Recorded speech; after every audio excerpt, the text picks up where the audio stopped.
Well, good evening, everyone. On behalf of La Trobe University, I'd like to show my respect and acknowledge the traditional owners of the land, the Wurundjeri people of the Kulin Nation, and their elders past, present and emerging, on which this meeting is taking place. My name is Professor Chris Mackey, and I'm the Professor of Public Scholarship and Professor of Classics at La Trobe University. Tonight's event, Fitter, Faster, Stronger, will be exploring the physical and mental boundaries of human performance in sport. We've invited a panel of experts and we'll be asking them, can sports people keep breaking records, world records included? And what are the hidden costs and dangers of striving for physical excellence? On tonight's panel, we have Dr. Peter Bruckner, former team doctor of the Australian cricket team, Professor of Sports Medicine at La Trobe University, and has many other honours. Joining him is Dr. Susan Maves, a world-renowned expert in physiotherapy, in particular in areas of injury prevention and rehabilitation. She's also an adjunct research fellow at La Trobe University School of Allied Health. Our third panellist, working that way, is Paralympic gold medalist Kelly Cartwright, who herself set a new world record in the long jump at the London 2012 Paralympic Games. Not happy with just one gold medal, she also ran a personal best in the 100 metres to claim a silver one. And completing our panel tonight is Dr. Brody O'Donnell, a former athlete and author. In 2017, she was appointed the head of the Office for Women in Sport and Recreation in Victoria and has been busy ever since, encouraging more females to break sport's glass ceiling. So I'll now hand over to tonight's host, broadcast journalist and writer Francis Leach, and the panel. Please join me in welcoming them. Thank you, everyone, and welcome to the first Bold Thinking Series event for 2019. I want to start with a quote from a Canadian academic by the name of John Leonard, and I want to direct this to you, Brody. It's about the Greek ideal of the athlete and the idea of the physical or athletic prowess that went right to the heart of what constituted an upstanding, admirable, well-educated, disciplined and capable individual. Does that ideal of an athlete still hold true today, as it did, I guess, in the traditional Greek mythological sense? Probably not in the NRL right now. It's certainly, I think, something we aspire to, and I think Australians have a pretty high standard when it comes to our athletes. We do want them to be exceptional, but we also want them to have humility. We want them to be articulate. We want them to go on, transition to a civilian life afterwards smoothly, without drama and existential angst. But all of our athletes can't be like that, and they have flaws and they're human. And those human flaws demonstrate themselves in different ways, I think, both throughout their athletic lives and in retirement.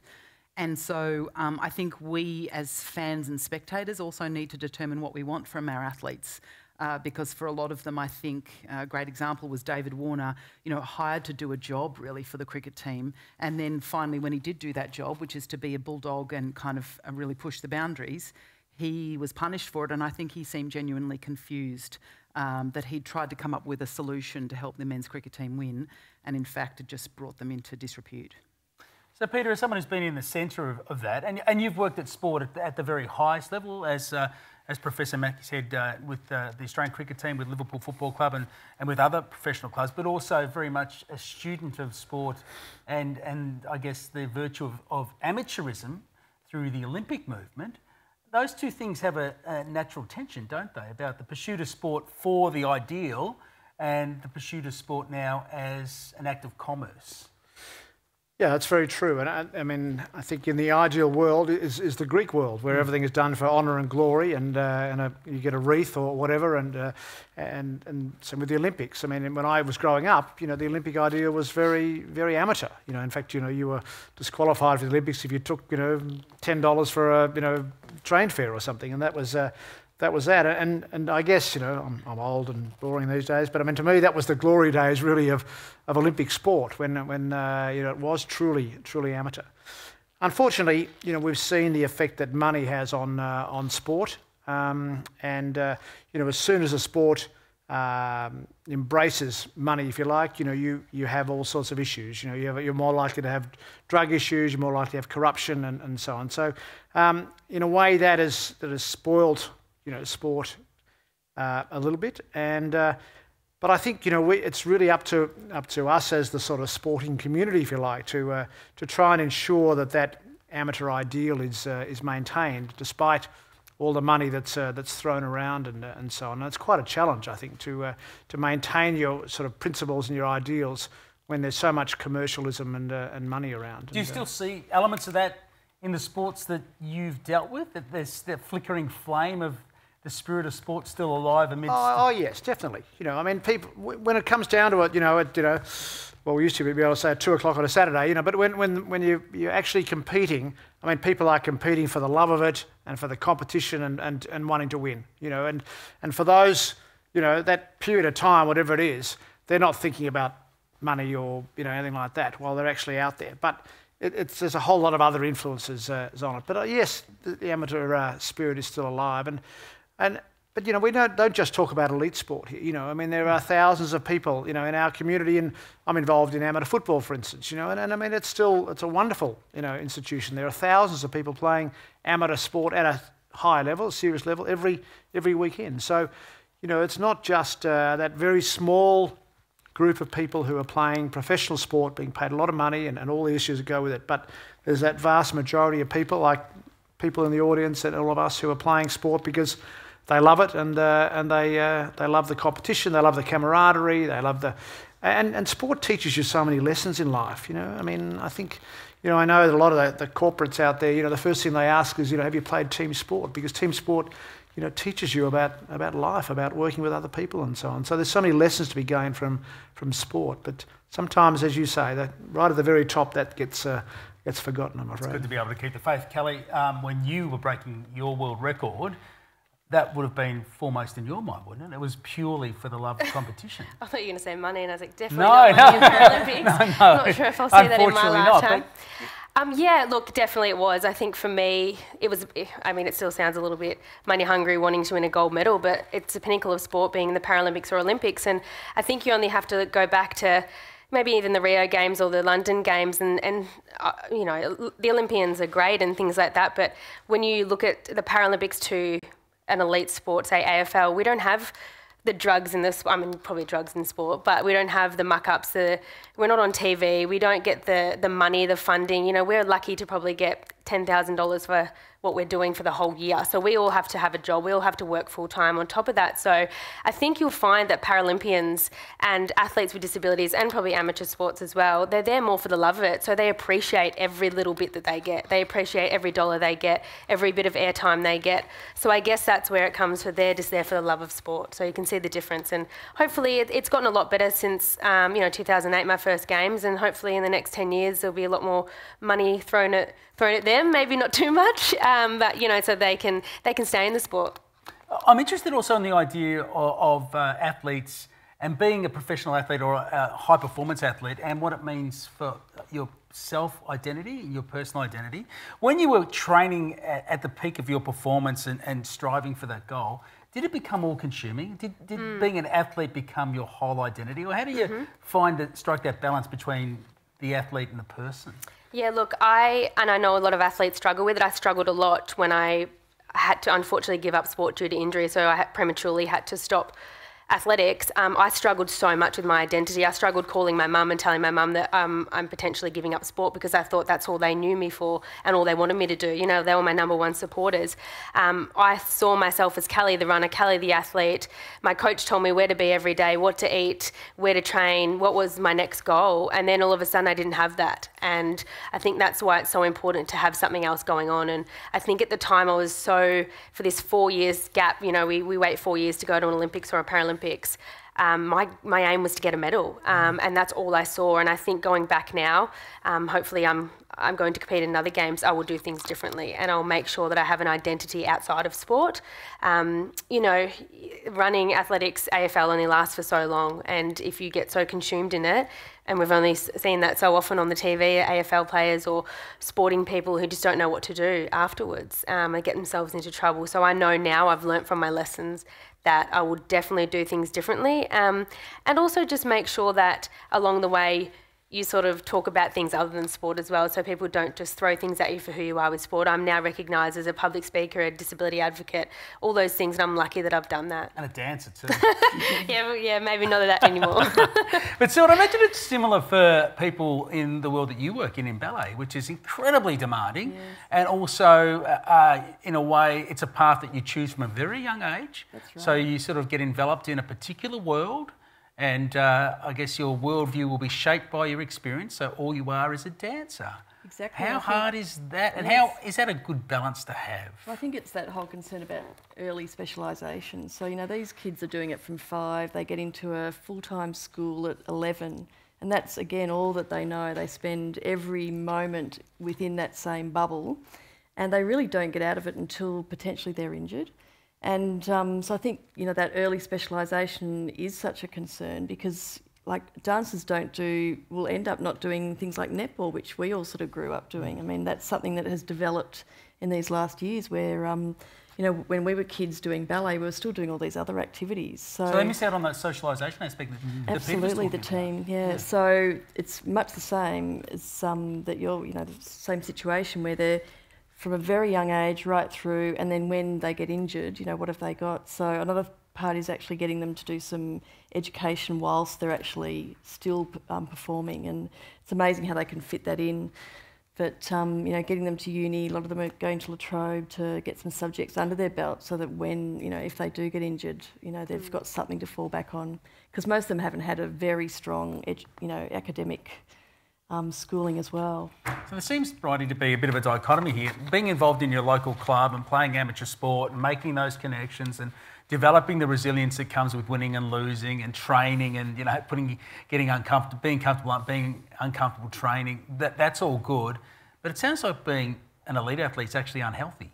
It is unhealthy, certainly from a physiological point of view. If we look at, you know, you learn this in med school in terms of the level of activity. If you're looking at a graph and you see this nice big peak in the middle of a bell curve, which is if you're active most days and you do something with variable intensity and some strength and some endurance, you have the best health.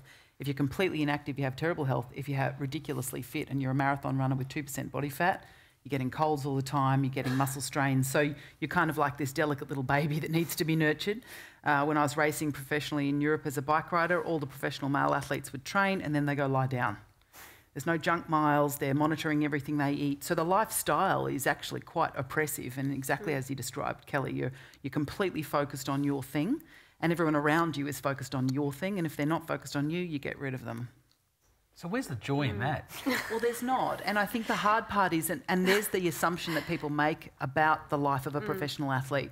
We make assumptions that they experience joy doing it. You know, it's not actually fun riding a bike every day when you're doing it for a job. You've got to do it no matter the weather, no matter how tired you feel. But secondly, we make assumptions about the power and the autonomy of those athletes as well. And particularly when we look at gender, we see that most female athletes have no power, no autonomy, no money, no leverage, and then when things go poorly, no one's being a voice for them. So there's a lack of advocacy too for professional athletes, and we saw that with Essendon. You saw all those young men lining up, just getting injected, and no one thought, is this appropriate? Should we be doing this? I don't want to. So it actually works well for a sporting club environment too, to have a whole lot of sheep that do what you want them to do, and that's where we need to be concerned about leadership within a club. Is the leadership team actually thinking about those young women or men that play there? So what we're getting to here, in a sense, Peter, is that the pursuit of excellence or striving to push the boundaries, whether it's through performance or results, is, you know, in some ways comes at a huge personal cost? It certainly does. It doesn't have to necessarily. I mean, I think you know, I think there are, so take the AFL for instance, I think they're pretty aware of giving people time off and encouraging them to have a job or a studying or something like that. And I think some of it, and as Sue said with the ballet. So I think, you know, it's just much harder. I mean, I noticed with the cricket team, I mean, you know, virtually most of them had done nothing but play cricket from the age of 14 or 15. And, you know, they'd been identified pretty early and they just fast-tracked, and all they did was, they sort of went to school occasionally, but that was about it. But certainly... cricket probably for the school team. Yeah, exactly. You know, it was the school, one of them there. But, you know, there was no studying, no... and, you know, when they're on tour, I mean, they basically, all they do is they play cricket, they get treatment, and they watch movies. That's it. Nothing else. They don't go sightseeing. You know, you'd have players who've been to India 10 times and never seen the Taj Mahal. Oh, what do I want to do that for? You know, I'd rather sit and watch a movie. They know every single movie that's ever been. They're amazing. They're incredible. Trivia nights, you know, you never want to get into a competition against the cricketers because they know every single movie that's done.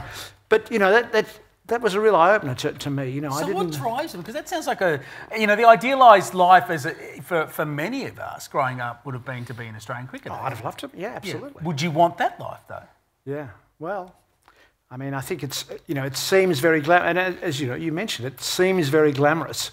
You know, when you're, but I mean, it's you know, there's enormous pressure on you at that level. I mean, everything. Just imagine you're a batsman. You know, I mean that's horrendous. You know, you walk out in the middle. The camera's watching you. The whole world's watching you. You know, you sneak off the first ball and you have to walk all the way back. You know, with the quack quack on the TV screen and so on. I mean, you know, it's incredibly stressful and difficult. And you know, I think there was a study a few years ago that said the suicide rate among cricketers was the highest, you know, in the world. I mean, and it's not surprising because it's an incredibly lonely, stressful sport. When you're going well and making hundreds, you know, you're on top of the world and it's fantastic. But you know, you go through a bad patch, and you know, it's really hard, and that's where all the sort of support staff and your teammates, you know, become so important because not everyone can be doing well all the time, and that's when you really need that support, and that's what the good cultures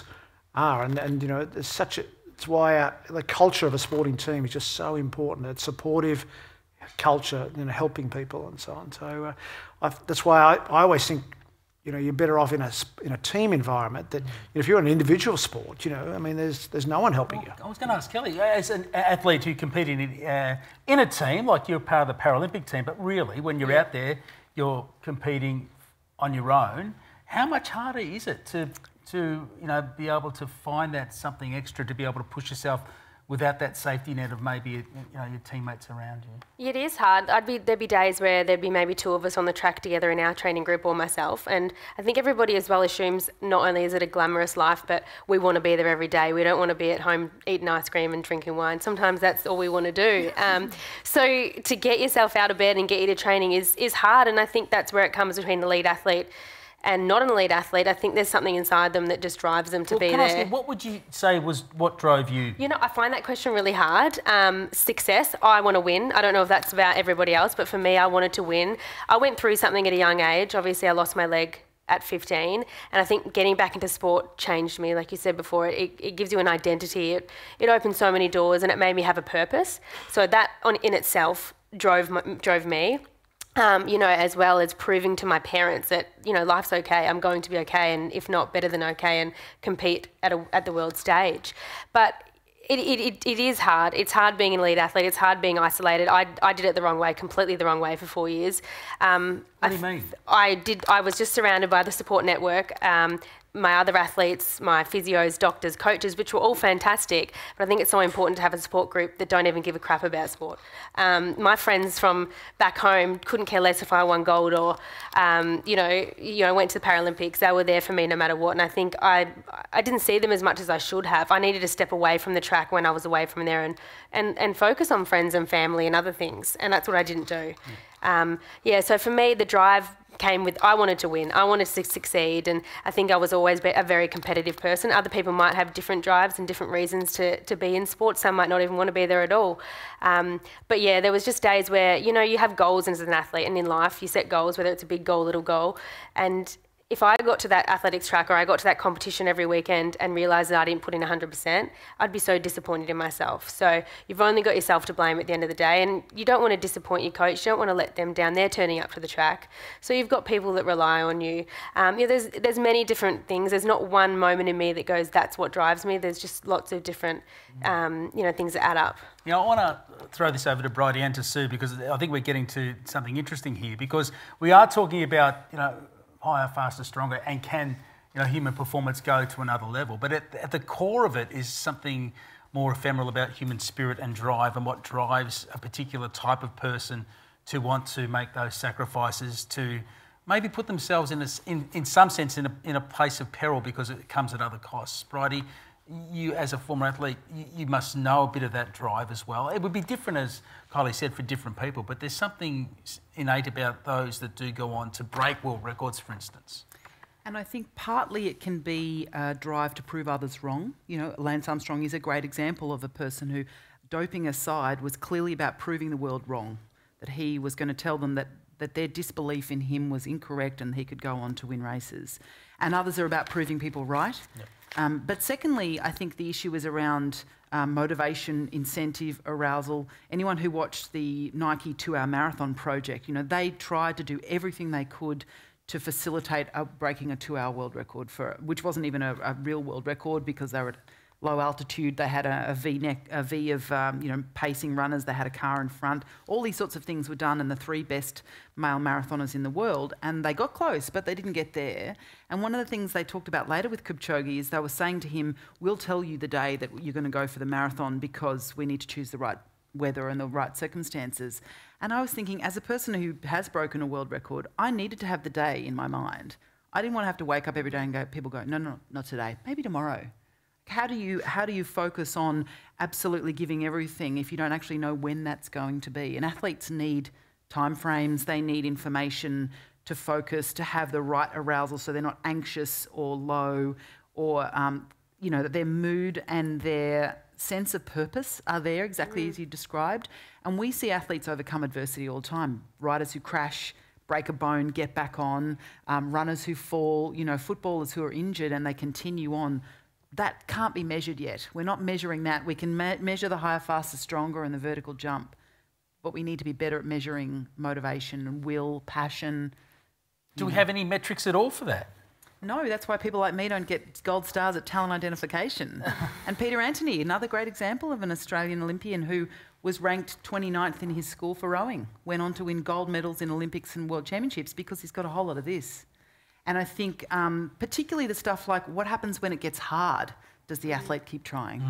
And we could argue with some of our male tennis players, they demonstrate amazing talent, which is measurable, but not a lot of will when things get difficult. Well, dances would be interesting too because, in sports, some sports anyway, it requires a sense of initiative or innovation or instinctiveness that you can back yourself through grit and determination to achieve.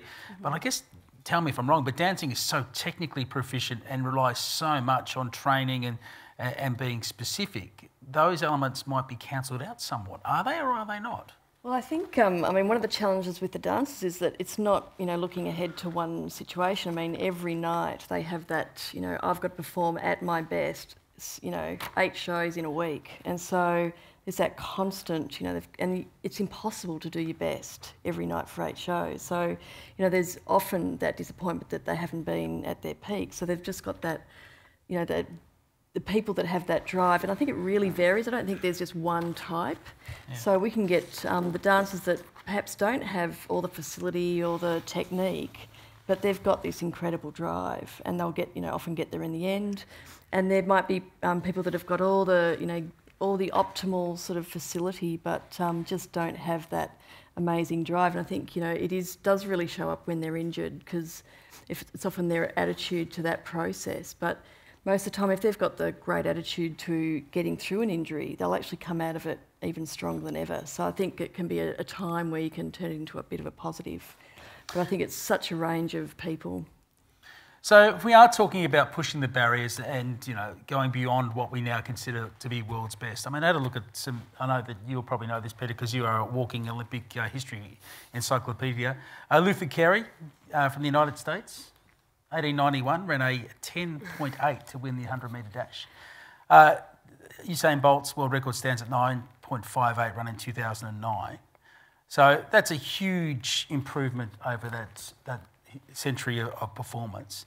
Is that in fact the limit of pure human achievement? We'll get to the elephant in the room, which is performance-enhancing drugs, in a moment. But is it possible to run any faster? What is the limit to, say, using the metric of the blue ribbon at the Olympic Games, a 100-metre sprint, as a prime example of just how far we can push it?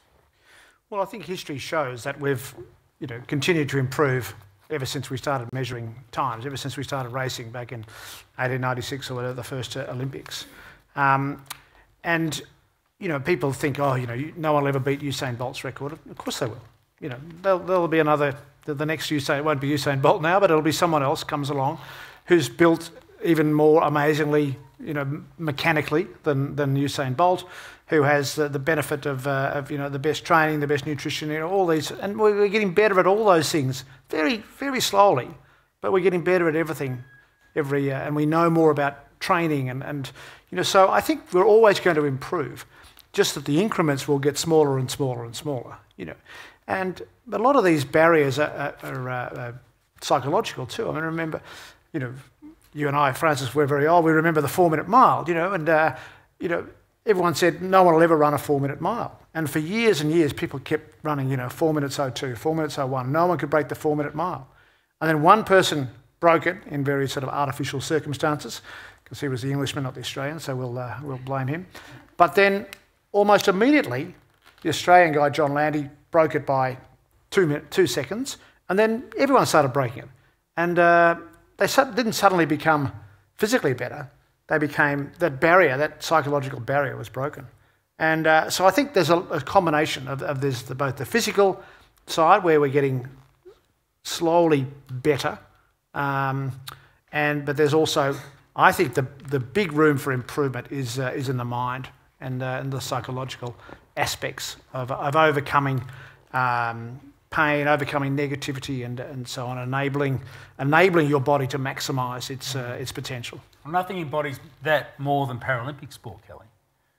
You know, mind over circumstance. Yeah.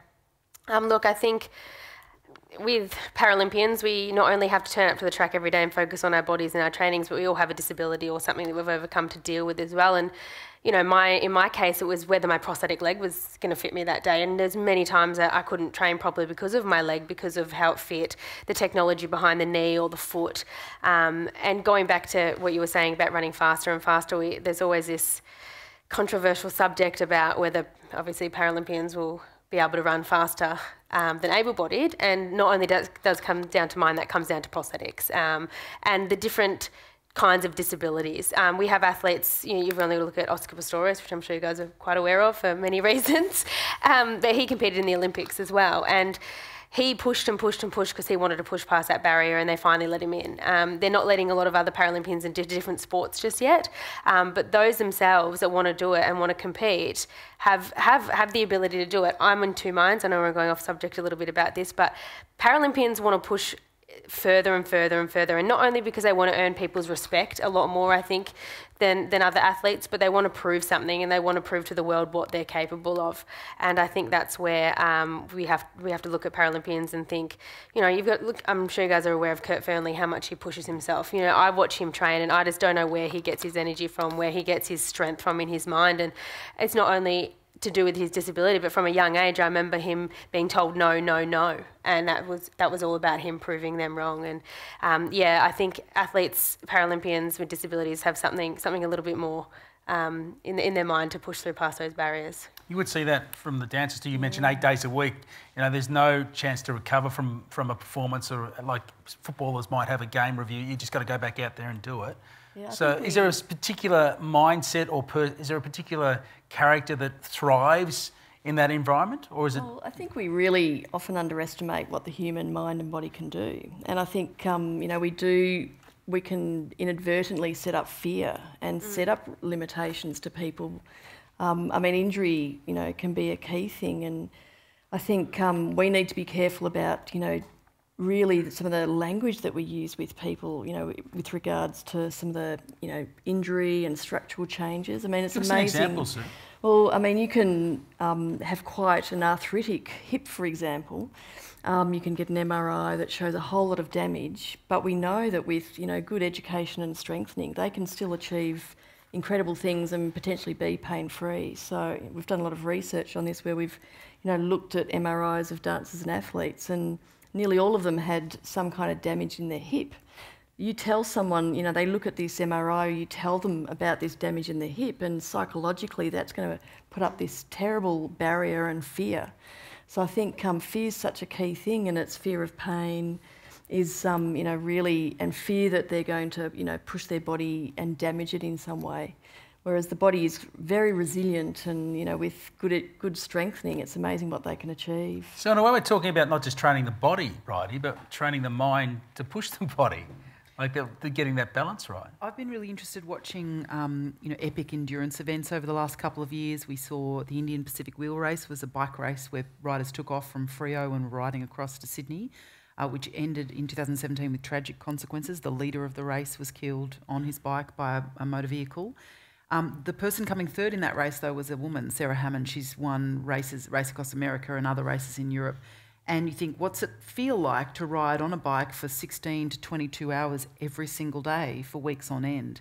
I mean, even just recently, a woman crossed the line first in the World 24-hour Marathon Running Championship, so she beat all the men. So what we know about women in endurance events that do well is they generally self-select, of course. They've got the physiognomy, the size, the shape and the mental capacity to endure a pace that is enough to do well. And we've seen that with Paula Newby-Fraser, who came top 10 in a Hawaii Ironman. And our other marathon runners is that for a long time, the women who've done well at endurance events have also demonstrated this sort of resilience in their mid to late 30s, early 40s, where they've understood a sense of what can my body withstand for this many hours. So a great pacing strategy is another big one for epic endurance events. And then you see, I mean, it's a sport, but sport climbing, Alex Onhold, that incredible documentary Free Solo that won Best Academy Award for Docio just last month. That movie is profound because you realise that man self-selected, he's a monomanic climber. He can memorise everything about that climb and climbed El Capitan without any harness, but the guy's got notes and notes about what's required. So the mental approach to that was everything, because he said it's like trying to win a gold medal, and if you don't win, you die. And that to me is pretty remarkable that he's overcoming that to even attempt it. Extraordinary stories. I guess the power of the mind is in some sense challenged by the use of performance-enhancing drugs when people take the shortcut because they're not prepared or can't train that part of themselves to push themselves beyond that. But we can't talk about the notion of performing better and greater achievement without the scourge of PEDs in the sports we love. Do you ever see a time, Peter, when we'll be free of it, or are we stuck with it and therefore forever sceptical that our champions and the person that breaks that 9.58 result is a clean athlete, or does that not matter anymore? Well, I think we've become so accustomed to it that unfortunately, any amazing performance now is the first thing people say is, well, were they on drugs? And you can no longer have an amazing physical performance without it being questioned, with some reason and at times. Are we ever going to get rid of drugs? I'd love to think so. I don't think you'll ever completely get rid of it. I mean, I think it's human nature, unfortunately. Not one of the good parts of human nature is that we always try and get an added advantage. We're always looking for that little extra. I actually believe that the vast majority of people, even those who take drugs, don't want to take drugs. They would much rather no one was taking drugs. But they're taking drugs because they believe, rightly or wrongly, and in many cases rightly maybe, that their opponents are taking, and all those classic biographies by the cyclists and so on. I mean, that comes through all the time. They don't want to take drugs, but everyone else in the peloton's taking it. They have to compete. So I think there's a very small number of people who actually want to take drugs. How do we stop it? I mean, we're only partially successful with the drug testing and so on, and education and penalties and so on. But I think history has shown again that the athletes are always a step, or the athletes and their scientists and so on are always a step ahead of the drug testers. We can never quite catch up. There's always some new drug, something. But we're getting better at it all the time. Blood passports and all the things that are up there. But no, we'll never get rid of it completely. That's not a reason to give up. You hear the story, just, free for all, let everyone take whatever drugs they can.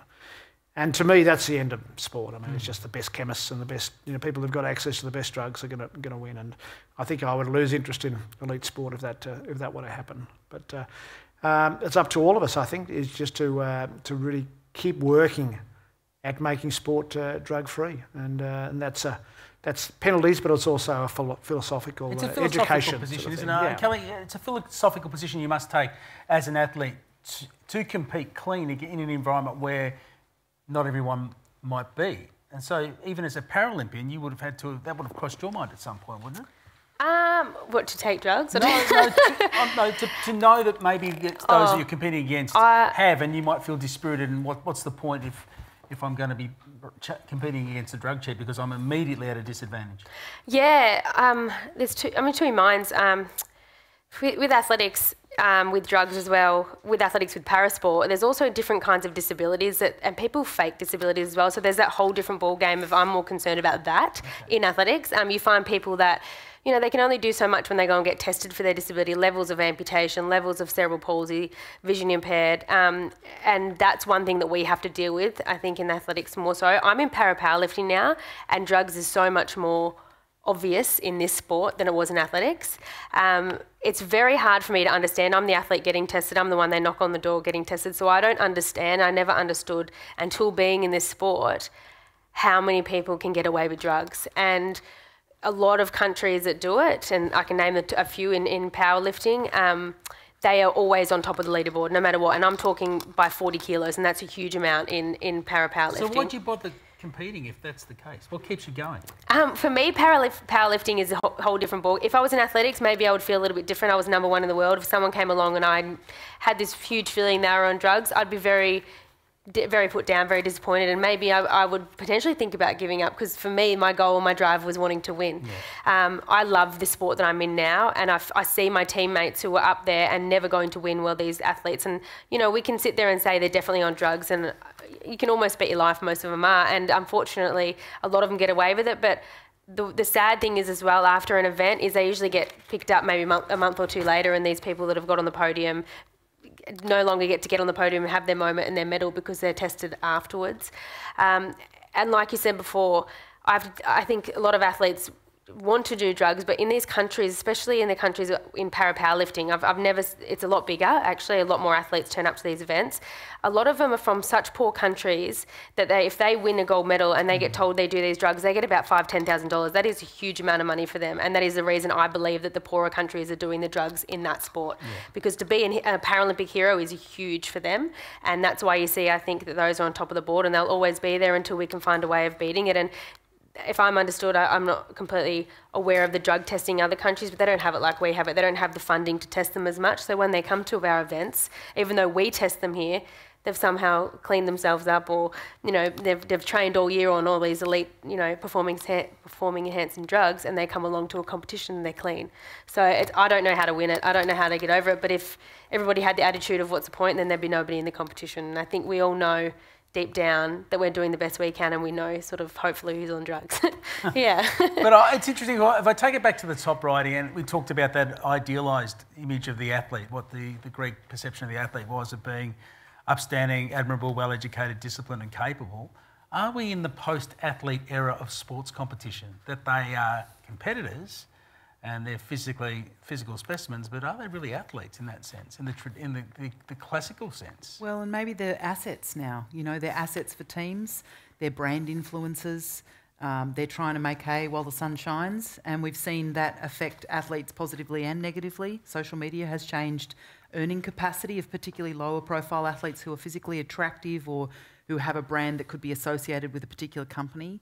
And so it does change motivation, and that's why I think the idea that, and I've certainly known men's professional cycling, a lot of men's professional cycling is fixed, as in the men are in a break and they go, who's going to win today, and we'll split the money, go in the chop. That's been happening for a long time. Cycling fans aren't really aware of that.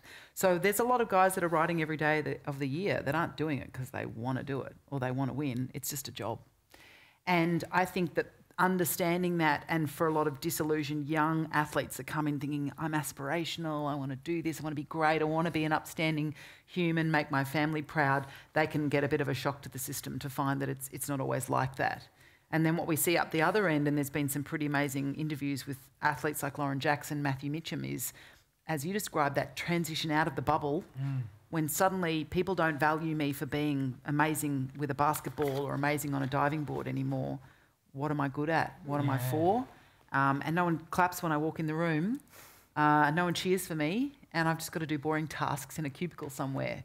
And that, I think, can be quite confronting and shocking for our athletes. So having normal people around you, having sensible, kind, loving family and friends who can just go, you're just Kelly, you're just Francis, and let's go for a walk, let's have a dog, let's go to a cafe. You know, they're the things I think our athletes need. And I bet that's the same for dancers who come out at the other end of their professional experience, given physically and mentally everything they have, and then the bright light goes down. Absolutely, and so, you know, they've had an audience appreciate them every night of the week, and they've, you know, been surrounded by this beautiful group of people that have been their family, because the company tour for 5 months a year, so they've, you know, constantly on the road, and that family is everything to them, so that's all they know. There's this very tough transition time where they've had very little education, so they've got to really get some more education up. But I also sort of think, you know, they're 35, getting closer to 40 these days. I mean, you know, most of our, you know, normal people like me are probably looking at another job by the time we're 40 or 50. At least they're still young to go out and, you know, get a job, and it's not too late. So, and the great thing about dancers and athletes, I mean, their work ethic is incredible. So, you know, all our dancers, eventually when they've found what they want to do, have just done so well. But I'm wondering, there's another aspect of it too, that all athletes at their peak when they are young, like, you know, the physiology, almost, not predominantly, the physiology of sport and competition is that the best thing you will ever do might happen before you turn 30. Well, I disagree. Yeah, and I think we focus in Australia, particularly around this potential of youth. We see it a lot with swimmers and gymnasts. I was going to ask, is professional sport, the way we see it now, almost like a fetishisation of youth? It is, and I think it's a lack of imagination by coaches. It's a lot easier to have 100 young people who don't have any ideas of their own and throw the eggs at the wall and see who's not broken at the end, and you'll end up with a world champion. But it's harder to coach a 35-year-old woman who's got 2 kids and a part-time job. You've actually got to fit in with her schedule, or you've got a 50-year-old guy who says, these are my injuries, these are my issues, I work part-time, I've got kids, you know, and the coach goes, oh, this is too hard. So I think it's often about a system and the way the system works. Rowing's another great example. Is if they have the physiognomy and the height and the arm and leg length, and you're 21 and you're willing to show up to 5, you know, then you can become a great rower. And you think, well, what if you don't? What if James and Drew said, as they did, we don't want to go and live in Canberra, we've got wives and kids, we want to train on the Yarra, and they won a gold medal anyway. So it's about a system being flexible to accept that athletes can be diverse. And open-minded. I mean, we've got women that have now had children and come back, and they're better than ever. And they've got that beautiful maturity. They know how to deal with their bodies. They're smart about what they need to do. I think when they're younger, we see like the injury rate's highest when they're in their mid-20s, because they want to do everything. They do it full on. By the time they get into their 30s, they've worked out exactly what their body needs. And they're probably, you know, being smarter, they're addressing things quicker. They have to work hard. I mean, they can't have days off as much as you can when you're a young one.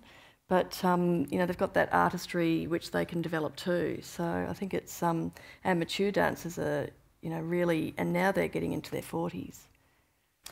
How long do you think you'll keep competing for? Oh God, I don't know. I really didn't know the answer to that either. Like I was in the belief that as a gymnast or a swimmer, their life expectancy in sport is 25 max. I don't know if that's the case. I don't know, in certain sports it does determine how well you go if you age. But for me, looking at powerlifting, the strongest and the best are nearly 40 plus. I believe maybe they believe strength sport is you're actually your strongest in your late 30s to 40. Coming back as a mum, I have a 3-year-old and another on the way.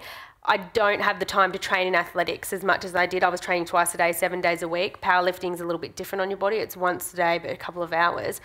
I went to Commonwealth Games last year, the strongest, the fittest, maybe not on the track, but in everyday life I'd ever been. I was more sensible with my food. You know, we have this, and you've probably seen in dancing more than ever, we're told by a nutritionist all those things what to eat, that I had an unhealthy obsession with food. I was lucky that I didn't go down such a bad path, but being more mature and sensible about it, I realised that I can eat what I want when I want, but just about being realistic about it. And when you're younger, you have this mindset of, I've got to not eat this and I've got to eat this. I think when I matured and obviously had kids and they came first, I sort of had a more level head about everything, and I use my time more wisely. I may not be able to train as much as I want, but it's about what you put into that amount of time. I used to get stressed so much about missing one day of training when I was in athletics, that it would just determine everything, and that other person didn't miss that day of training. Now I miss it, I go, well, that happened. I just have to figure out what I can do tomorrow. And I think that's about being mature. And I think we've just got different priorities, but we also make sure, because to get to the gym for me as a mum for 2 hours a day is a lot more enjoyable than it ever was. So away from my kid. I love him, but yeah. It's good to have a break. So what we're talking about is not just stronger, fitter, higher, faster, but it's wiser as well, Peter. Yeah, I think, and that's exactly right. I think that's why the older athlete has such an advantage, in that they've had that experience, they've learned from their experience, and also the importance of having a wise coach. You know, I think that's just so important to, you know, that young people don't have the wisdom and experience, and they can get that from a wise coach who realises that, you know, more is not always better. And you know, I think that's, and the other thing is, you know, allowing the athlete to listen to their body. You know, I mean, I think, you know, we see so many athletes who, you know, who get sore or get tired or whatever, and you know, rather than take a day off, you know, they just, oh no, you know, Thursday I've got to do this session here and that session there, and I've got to do the gym and I've got to do this, and instead of just saying, no, I'm having a day off, you know, and I think that's really important, listening to your body, and you tend to do that more when you're a bit older and wiser, because when you're young, you know, and as I said, the coach is so important, you know, just if you've got a coach who listen, you know, and between the two of you, you listen to each other into the body of the athlete, and it can make a huge difference. So we're talking about the wisdom of that experience as the older athlete or someone who's had a child and comes back into the sport is much more in control of their circumstances and their choices. But our professional sports in this day and age, and the way that they're built, what I call the sport industrial complex, to produce athletes who are going to perform in professional sports, which are now a little more in many ways than paid content for television. So you've got to be playing the AFL, you've got to be a TAC Cup colt at the age of 16, then go and play at 18. You're hothoused in an elite academy environment. The choices that you make in terms of how you play your sport are predetermined with a sporting curriculum which is determined by the club you play for, or you know, if you're playing for soccer, it might be the controlling body. You don't have any of those experiences of making your own decisions.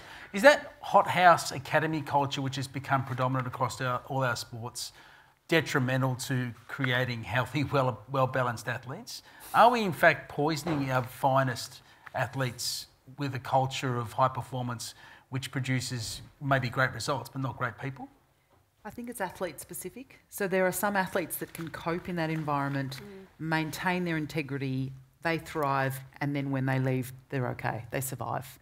There are others who are dependent on that institutionalised way of doing things and they don't know how to cope afterwards. And then there's this third group of people that get in there and then they just don't know how to cope at all. And we see young men, particularly in the AFL, who might get drafted, they spend a year in a team and then they're disappeared. And we see this in other sports too, and certainly when there's been conversations by national sporting organisations around centralised training areas, you know, the National High Performance Centre is now going to be here, and if you want to be in the women's rowing team, you've got to move to Penrith. And for some of those women, they think, terrific, that's where I want to be. I want to be in that bunk bed competing every single session. And there are other athletes that say, no way, I want to go to uni, I've got a boyfriend, I've got to do this, you know. So again, it's about thinking, am I right for the system? Is the system right for me? What are the pros and cons? When you're 18, you're not very good at making that decision. But when you're 30, you're a lot more sensible about it. So I do think it's individual.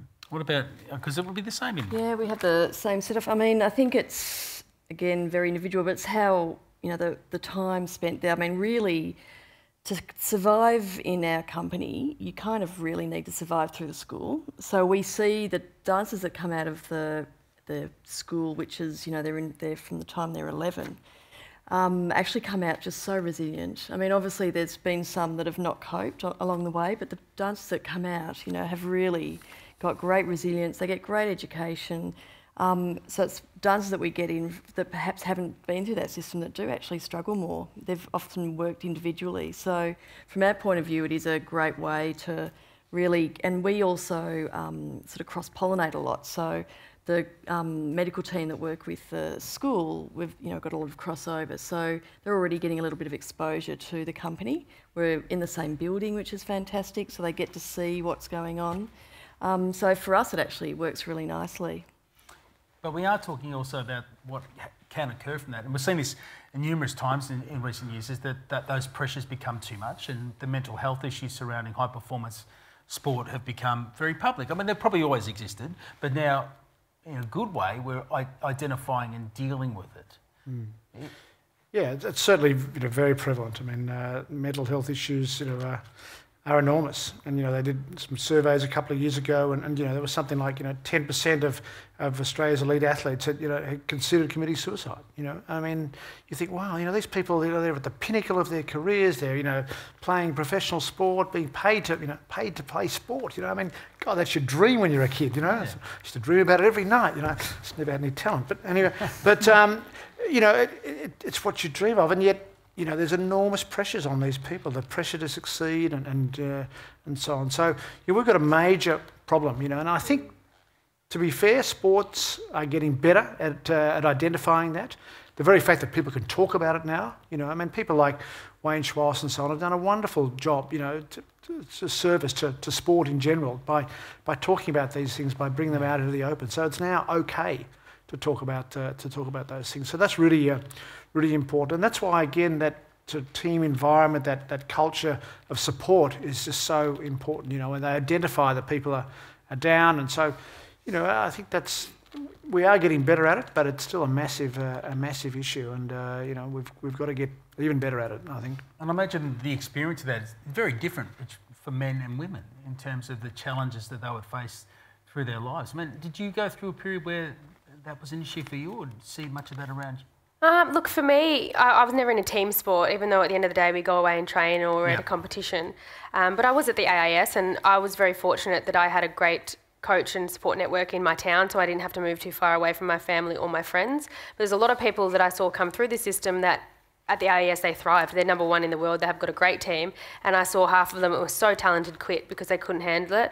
I've heard about suicides at the AIS. I've heard about how they really didn't feel that place was the best for them, and I think it's about being okay and saying that it's not. And I remember that we all pretty much had an opportunity if we wanted to train at the AIS or live up there, and for me that was not for me. Even though I did isolate myself whilst at home a little bit, I knew that going up there and moving away from everything was not the right move.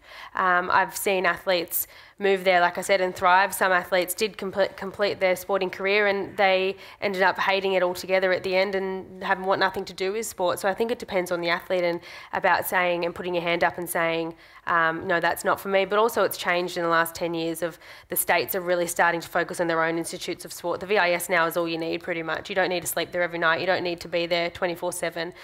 The coaches they've got in your own states are great, and I think as long as they keep building that up with the support networks. I mean, it doesn't work for obviously netball or things like that where they need to be in a team in the one state, but I think it's getting better where people can stay where they are, where their families are, where their friends are, and keep going with that way. And we are seeing a higher prevalence, a high profile and prominence of women's elite sport. That's bringing a different profile or understanding to what an elite athlete has, the challenges they face, and changing our understanding of what achievement actually is at the highest level. We also know that elite female athletes are subject to different types of scrutiny. So the bar is a lot higher in terms of their behaviour, the way they look, the way they perform, how well they articulate themselves, and there's certainly no tolerance for poor behaviour in women athletes the way we tolerate. And I made this reference to NRL, but I mean, it's kind of abominable that we're still discussing whether those men should still be playing as professional athletes and getting paid salaries when they've behaved the way that they have. So we need to be careful about how we describe and allow our women athletes to fail and be mediocre. And I've heard Sam Kerr talk about this, that she said, I feel like people who are detractors of women's football are just waiting for me to not be world class anymore, and then they'll pile on. And if I don't score 3 goals in a game, people will say I've lost it. And you think, my goodness, no one set that pressure for Tim Cahill or any of our male players. She is outstanding, but the world will catch up, and she won't be outstanding every week and every time, and she may not have the tournament of her life in June at the World Cup. So I think that's a real challenge. That being said, the upsides are worth it. The profile, particularly of our WBBL players and our women's T20 team, those athletes, those personalities, their skill, the diverse talents that they bring to the game of cricket is so stimulating for cricket fans. They love it. And we're seeing that with AFLW as well, the diversity of women, shapes, sizes and experiences. And that's opened a door for so many women to actually think, I used to be good at something, or I wanted to play footy and now here it is again, this opportunity. And that's why there's an emotional hook there with AFLW. Other women's sports are sick of hearing about it, but it's still there. Those women have said, I spent 15 years not playing this game. It's the game I'm in love with. You know, my dad played, and you know, so those stories are very powerful. And it's also challenging the notion, the physical notion of what the idealised athlete is. Very, very, you know, very visibly so. So, I mean, we don't have any of these sort of issues, I guess, we've got equal men and women, and really, you know, I think we're quite sheltered from the whole behaviour. I think they're particularly well behaved, so we don't get. Because they don't eat anything. That's no, they do, truly. I just want to finish before we take your questions, and we've got 2 microphones on either side of the stage, so if you have a question, I'll get you to put your hand up, introduce yourself and ask the panellists. Hands up on this stage who's broken a world record. Okay, I want to know from both of you, what does it feel like when you do? First you, Kelly. Tell people what you hold your world record in. Oh, I don't hold it anymore. So. No, you can go. When you broke it, you'll get it. Do you know what? I think for me, it meant more than the gold medal. At the end of the day, so it was in long jump. Yeah, long jump, and it was in London 2012, and it was against a Great Britain girl. So even better. It was. There was about 75,000 people there for her, and about 5 people for me barracking. So Did you go, the pressure, yeah. The actual world record that I had to break, and again, I can talk about disabilities in sports forever, but if you've ever turned on the Paralympics, I'm sure sometimes it's very hard to understand the classifications. I'm an above knee amputee. On that day, there were mixed groups of below knee and above knee amputees. So basically how they do that is there'd be 20 of us, 10 of each. Below knees have a massive advantage, so they jump a lot further than us, they run a bit more faster. So it was actually above knee against a below knee girl. So to actually win the gold medal, I had to jump over my own world record, the world record in my class. And then I knew I could secure that gold medal. So it was a lot of pressure that day. I knew I had it in me, I'd done it leading up to it. But when you're an athlete and you can do it in training 10 times and then you can't do it in a competition for the last year, it's very hard, very frustrating. All right, I'm going to ask you to walk us through it. So you're standing at the end of the runway. Yes. You're looking down to the pit. Yes. What do you remember about what your mindset was as you started your approach? To drown out the 75,000 people, because I'm out there for about an hour and a half. Yeah, and my coach was on the sideline. I couldn't see my parents anywhere, and just focus on him. I think I was the calmest I'd ever been. I'd been to a games before, and I think for me, the first games, I was so nervous, I was so scared that I let it consume me, but I knew I was there to do a job. I knew I was capable of it. So to actually do it and be satisfied with what I'd done it sounds cliche, but it's a dream come true. It's worth all the ups and downs, and then to know that you're the best in the world at something is pretty cool. As you're running down the runway, and because it's also very technical, you need to jump off the right foot and not be fault. Did you know that you were on track for a world? Was it innate? Did you know? No, not that jump. I didn't, because the jump before I'd actually jumped probably a bit further, but I had to jump off my prosthetic blade. So getting that in the right position, I actually had 2 fouls. I knew my jump was actually, they don't measure it if you foul. So I knew that. And I didn't realise I'd just gone over. So for me, I try and compose myself until I look at my coach, and if he gives me the nod or the shake of the head, you know what you've done. And I knew that when he nodded his head, I thought, this could be it. This could be, you know, when you're talking about long jump and in running, it's 5-10 centimetres sometimes, so you're not really quite sure, unless you've jumped a metre longer, exactly how far you've gone. So when I saw the world record come up on the screen, it was incredible, and I held that for quite a while, and I want to get it back, but I don't know, am I getting too old? I don't know. No, I think we've proved tonight that's not the case. What about your world record, Brody? What was yours in? Mine was in the world hour record, which is distance travelled on a velodrome by an individual cyclist over the course of an hour. And like Kelly, I think the initial feelings on that night, because it was you have to set a time. You have to galvanise officials to be there, and the whole thing was being live streamed. So you have to start at a certain time. It doesn't matter how you feel; you've still got to start then. And I just felt a sense of calm. I felt prepared. I felt excited, but that beautiful state of flow that you don't get all the time. And so I know I'll never get that again. I don't want to try and get it again. Everything went perfectly that night. And I had to, the hour is also all about pacing yourself. So I just had to be careful that not to go too hard in those early laps when you feel invincible. You know, and you think, this is so easy, I could go 50k an hour, and then you realise you can't. So I just had to stick to a schedule and maintain eye contact with my coach for every lap, and he would hold up this iPad, and I just needed to ride between 18.9 and 19 seconds. So I had a... So discipline required. Yeah, absolutely. And I did that for 189 laps. I was like a metronome. And I remember thinking with about 15 minutes to go, okay, I really want to crack 47 kilometres, so I should really try and lift and just ride a bit harder. And I started saying to my legs, okay, time to lift. And my legs said, I don't think so. So I didn't crack 47, I rode 46.8 kilometres. But to do that in front of my family and friends and 3,000 people at the Superdrome in Adelaide at sea level, which has never been done before, I felt such immense pride, relief. You also feel like you've validated all the people who've supported you and believed in you. It's the kind of ultimate gift that you can give a bike sponsor or a trainer is, I'll do the thing that I said I was going to do. And I also think with records, they're there to be broken, not held. Someone else will break it. Good for her. Yep. She did. You know, the woman who broke the world record has a PhD in pure mathematics, and she did it at altitude, and I think, God, you take it, you know. Take your maths PhD. Wow. 2 world record holders on the stage. Okay, over to you now. So we have 2 microphones. As I said, if you've got a question for our panellists, just introduce yourself and ask away. I've got a first question down here. Hi, my name's Chris. I guess this is more about parents and children who may or may not be interested in sport or some sort of elite endeavour. The embarrassed person next to me is the daughter, Ella. I respected my parents for not pushing me into anything in particular and allowing me to make my choices. I went into maths and science, and I have a running age of 3, as does Ella. And in fact, I started running because of Ella, and she's given up dancing to take up more focus on running. I keep thinking about my father not pushing me into things, but being open and encouraging of myself and my brothers in what we chose to pursue. What are the lessons, I guess, perhaps from the athletes as well as the sports experts about what the parents can do that's good, and perhaps some of the pitfalls in that? Yeah, well, every champion has a parent story, don't they, in terms of what the sacrifices that are made and the mistakes and also the great things that they've done. So I'll start with you, Brody. What would you say?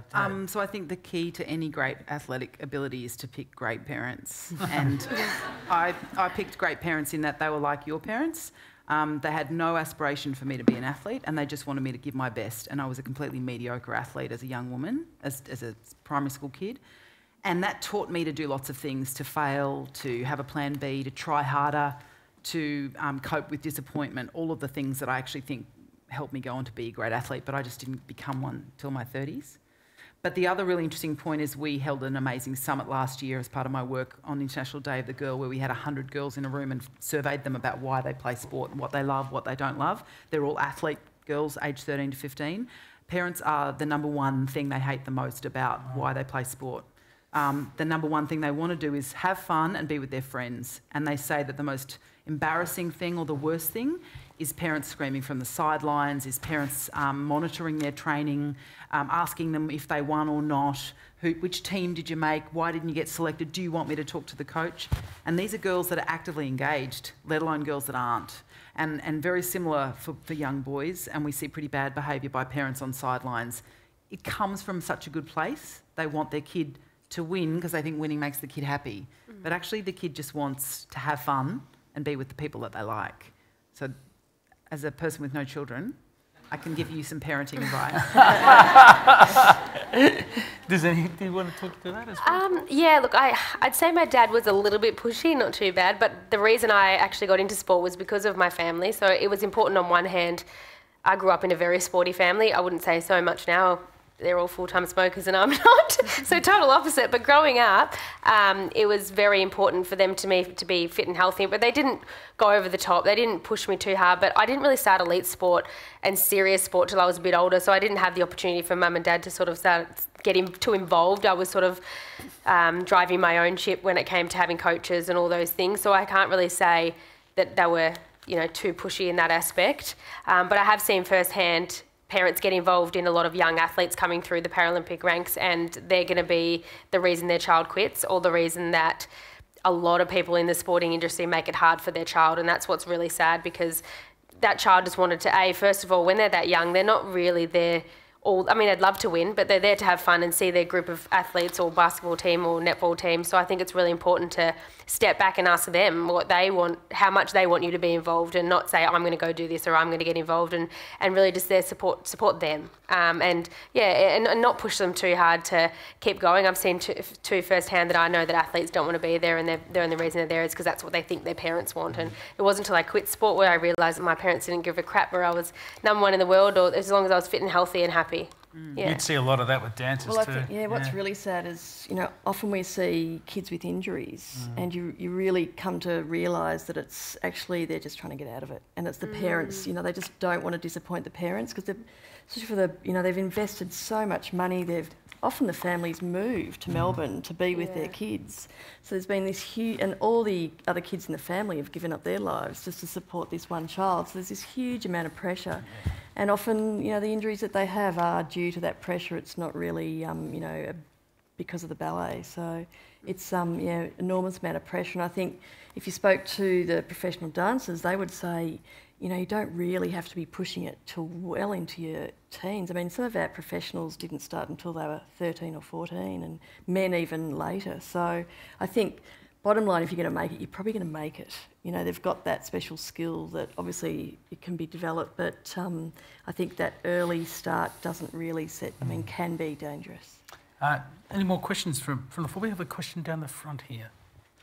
While we're waiting, I might just comment, and Brody alluded to the fact about early specialisation, and I think that's really important point to make, that, you know, you shouldn't let your kids, you know, if your kid is particularly good at one sport, I mean, make sure they play lots of other sports till at least they're sort of, 13, 14, something like that, you know. I mean, look at all the, you know, AFL players and so on. I mean, lots of them played basketball and did all sorts of other stuff, and, they're no worse off than the ones who've just played footy, for instance, and so on. So I think that's a really important thing, because, you know, if you're particularly good at a sport at the age of 10 or 11, there are coaches out there and there are clubs out there who are going to want to grab you, you know, and want you, you know, they want you to play for the school and for your club and for your representative team and your state team, your national team. I mean, so you can easily fill up your whole week just playing one sport.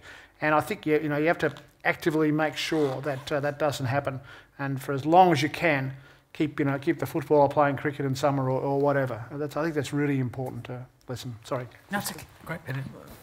Thank you for a very interesting discussion. My name's Beck. I'm a mental illness researcher, and I'm here with some of my colleagues, and we have a very strong interest in the exercise as medicine movement. And I'd be really interested to hear the panel's thoughts on what lessons, what principles that you from the elite arena of sport can we bring to help bring sport to the sedentary, non-elite community level. That's a fascinating one. I'll start with you, Peter, on that. Sport as an actual, therapeutic tool to help people deal with. Yeah, well, I think there's two aspects to it. One is just exercise as a therapeutic tool, and I think that's one of the most important therapeutic tools around. Unfortunately, as doctors, we don't get taught about exercise. We get taught about drugs and surgery and things like that. But I believe the two most important therapeutic tools that we have are exercise and nutrition, and they're not focused on enough, I think. So there's exercise as a tool for both prevention of illness, but also of management of illness, including mental illness. And I think there's a lot of evidence now that shows that exercise is a really important therapeutic tool in mental illness. There certainly is a lot of emerging knowledge about the use of weights for people at an older age too, when it comes to mental well-being, isn't there? The idea that both mental and physical. Yeah, physical. the older person, we really encourage now. There's all this emphasis on jogging or walking or whatever, but particularly for the older person, but at all ages, strength training is really important. So for the older person, one of the things that makes you age is that you lose strength, and you can reduce that reduction. You can't prevent it completely, but you can dramatically reduce that reduction in strength by doing strength training, and even just carrying the shopping around and things like that. But also balance training, it reduces the amount of falls, and we all know that falls are a major factor in elderly health. So, exercise at so many different levels is really, really important. And then there's the whole sort of social aspects, if you like, of exercise that I alluded to before, the importance of being part of a group, part of a team, and I think in our modern society that's one of the biggest issues in that we don't have, people aren't members of communities. We used to be members of a church group or a scouts group or something like that, and now those community groups, we're all too busy, they don't exist. But sports groups and music groups and theatre groups and so on have sort of taken their place, and they play a really important part in people's lives, and particularly in their mental health, because when they're having problems, who's there to support you? It's your bowls club or your football club or your music group or whatever, because they're there. And I don't think there's enough appreciation by government, as in funding, and by the community, of the importance of those sort of groups in mental illness. So on a whole lot of different levels, exercise and mental illness are really importantly intertwined. And Brody, you're very much hands-on building that capacity within communities in your professional life, aren't you? Absolutely, and I spent 20 years as a physician, and for the last 5 before this role I'm in now, I was working at the Epworth, and all of my patients I would have green prescriptions for. So I'd say, along with these other things, I want you to do this walking, this strength training. But as Peter said, we didn't learn that in med school. You don't learn how to prescribe exercise, and doctors don't have a confidence. So then when they don't have the confidence, they just avoid it. And for a lot of doctors, they're sedentary as well. So they don't want to bring up this whole conversation about fitness, because the patient could say, well, what are you doing, mate? And the doctor could say, just drinking too much wine and smoking cigarettes with all the stress that I have. So, but we see that particularly around the monitoring and giving people permission to use that as a therapeutic tool. And then for colleagues, I see this at Sport and Rec. There's a lot of fit and healthy people, but there's also the same number of people as the general population who have anxiety, who have depression, who might even have complex mental illness. And a big part of our colleague support is around saying, are you playing FL9s? Do you want to come along for this walking thing? Have you signed up for Active April? Reminding people that that's a normal thing. And what I even do now when I meet new people at work and around meetings is I'll say, what's your sport? What's your activity? And for a lot of them, they go, oh, I used to do this thing, but I... So you're reminding them that they need to have something. And this is Sport Australia are focusing on this as well. Find your 30, get 30 minutes a day of doing something. Great question, yes. Yep.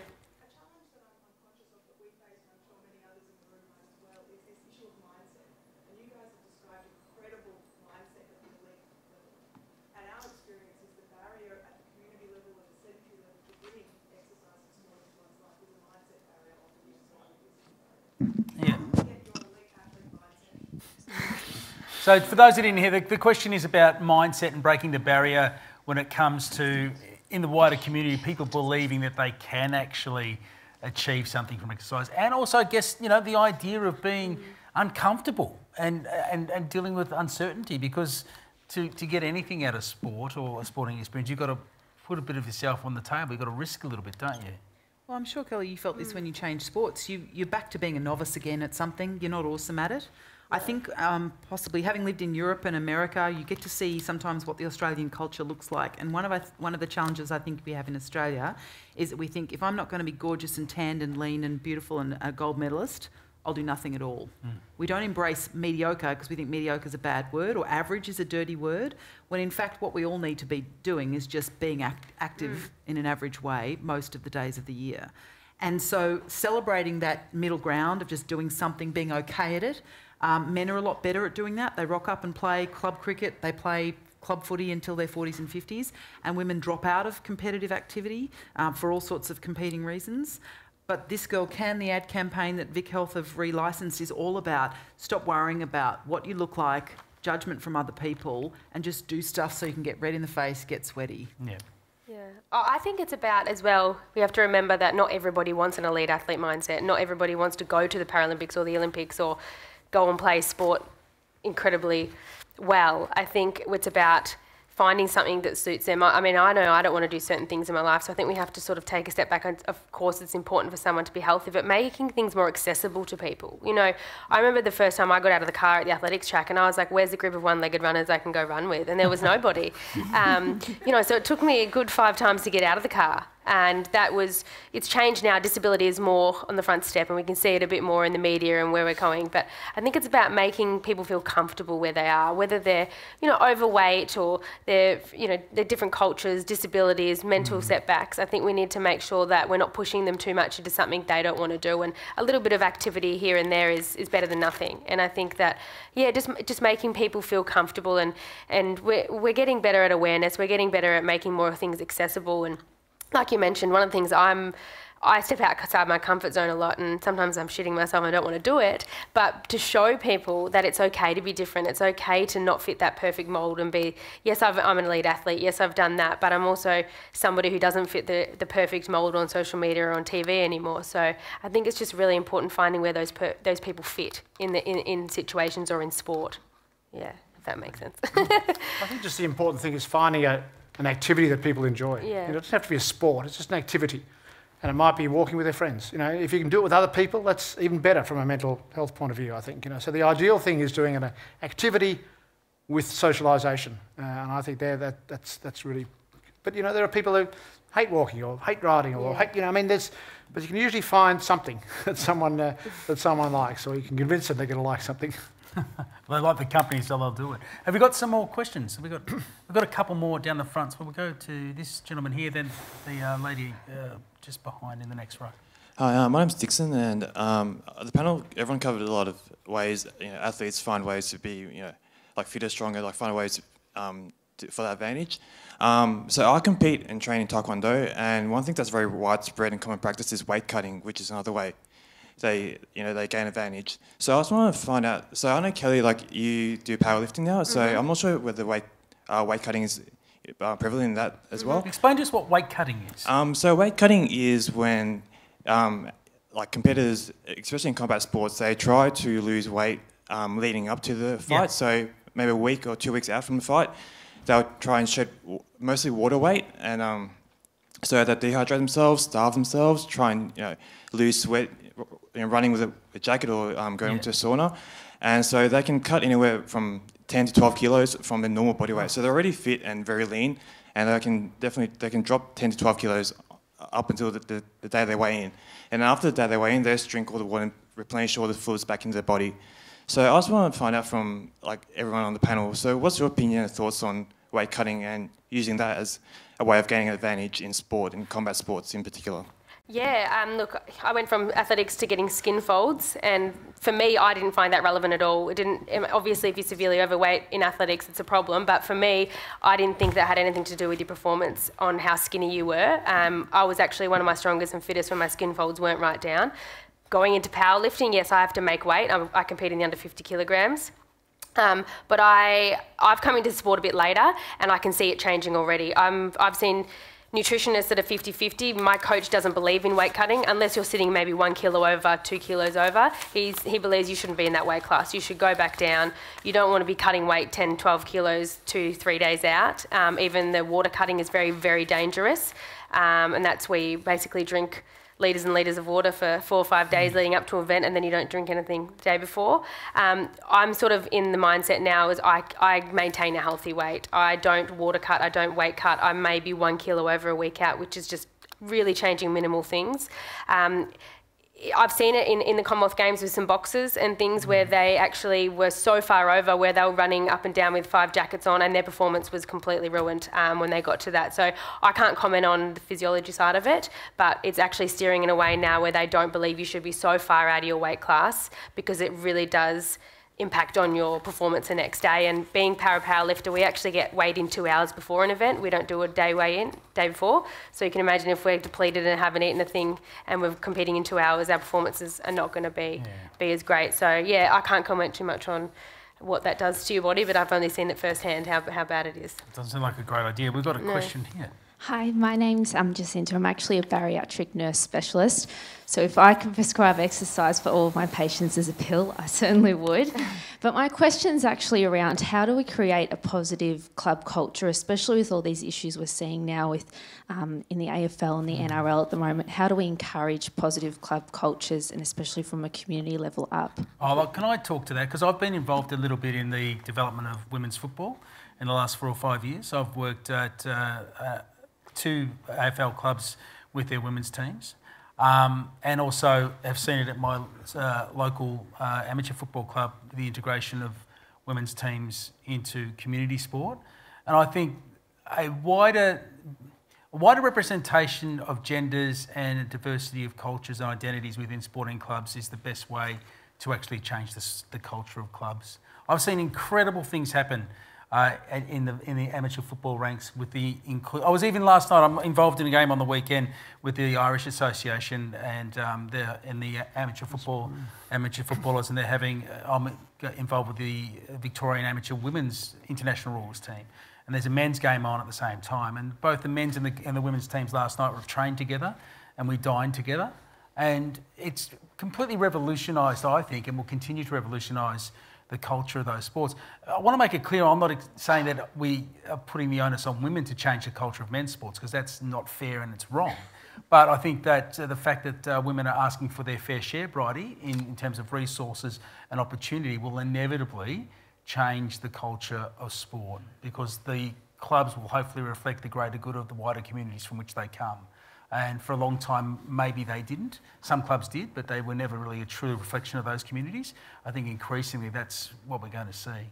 And Sue alluded to this earlier. When there's a sport which celebrates both genders, all genders equally, particularly in Olympic sports, we see this in hockey and athletics and swimming and rowing and ballet, is that the performances are celebrated and the greatness is something that the whole team enjoys. And exactly as Francis has said, what we've seen when we see bad behaviour, it's usually because there's a lack of diversity in the leadership, a lack of diversity in the playing group, and this ridiculous sort of peer pressure around certain types of behaviour that only 30 men would allow. Yeah, monocultures in any environment.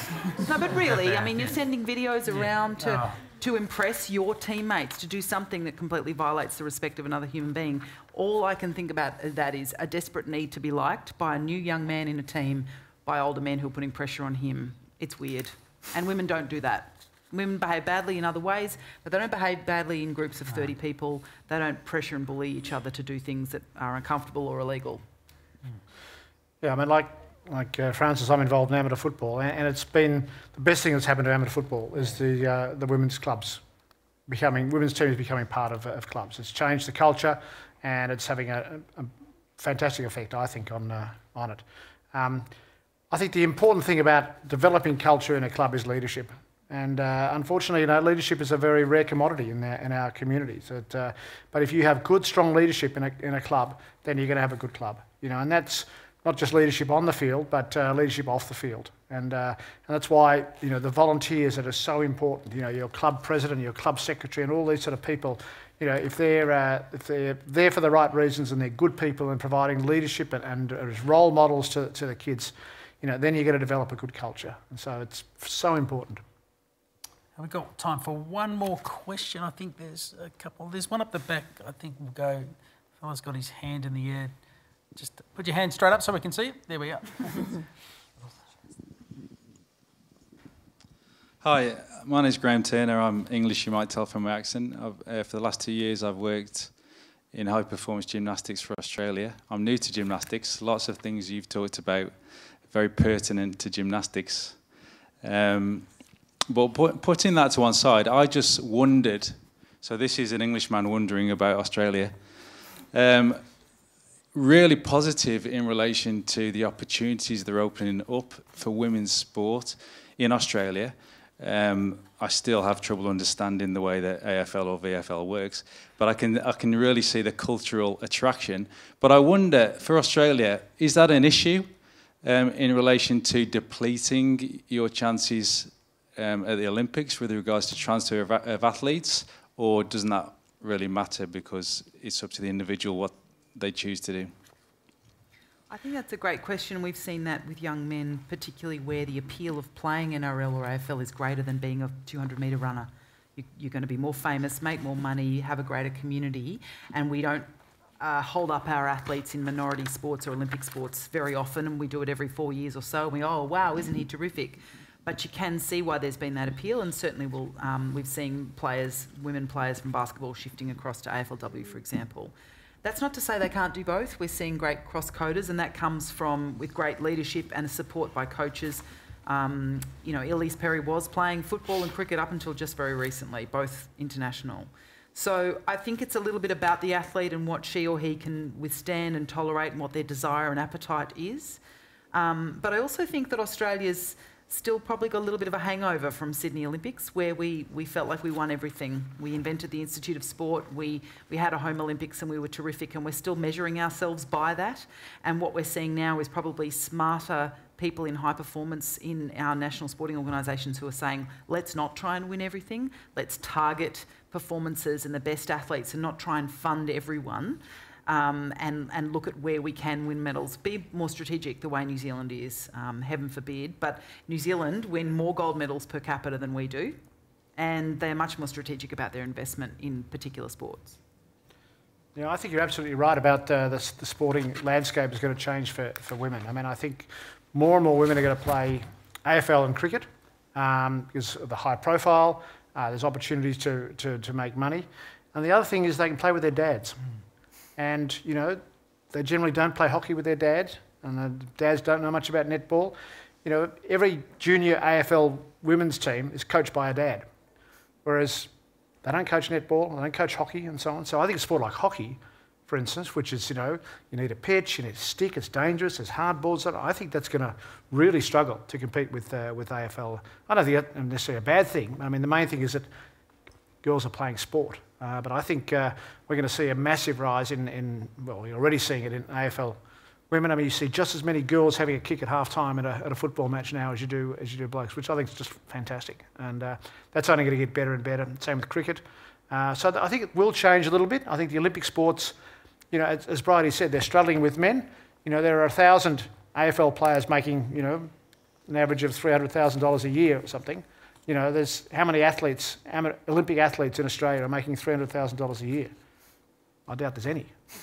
So, if you're a talented person, and you're probably going to take your pot luck on a footy career rather than representing Australia in the 200 metres or 400 metres. So, yes, it is going to change, but I don't think there's much we can do about that. Yes, but I would ask you to finish, Peter. Well, if you had the choice between an AFL career and an Olympic medal, I know what you would choose. Oh, absolutely. I think the Olympics is the ultimate. But they're great. They're both great careers.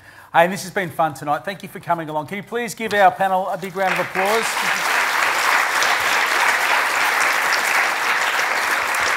And let me tell you about a couple of other events as we get rolling in 2019 that La Trobe have got coming up. The Age Live, the Future Fix, Feed the Masses, a conversation. Tony Maguire, Jessica Irvine, Ralph Ashton, Tony Babacic and Jules Baker are going to be at Zinc at Federation Square on next Tuesday night.